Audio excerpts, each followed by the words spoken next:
When it comes to Apple Snapdragon CPUs, there's a little bit of news when it comes here, when it comes to the internet, when it comes to the CPU news.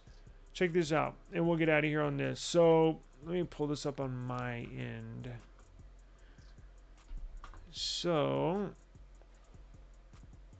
we got Apple's A19 CPU that's coming in the iPhone. This upcoming iPhone to focus more on efficiency this year. The tipster is hinting that the Snapdragon 8 Elite Gen 2 could be faster, but at the expense of increased battery drain. So those of y'all that are familiar with the channel, I have a love-hate relationship with this year's Snapdragon flagship CPUs and a love-hate relationship with Samsung Galaxy flagship devices. The traditional the traditional Snapdragon 8 Elite overheats on me.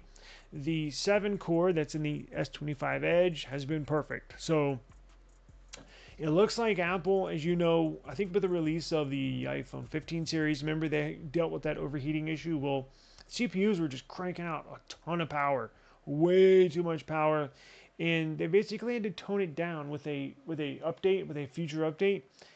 And I think I think CPUs are at the point, I'm not necessarily personally concerned with raw power. I just don't want a phone that has any issues, right? I don't game, although I am a heavy multitasker. I do everything on my phone. So I don't necessarily care about raw power. I want efficiency, I want good battery life and efficiency.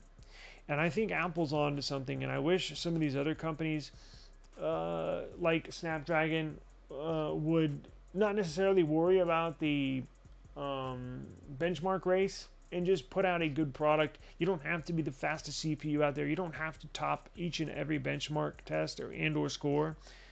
But I want good battery life, and obviously I wanted to handle all of my tasks, right?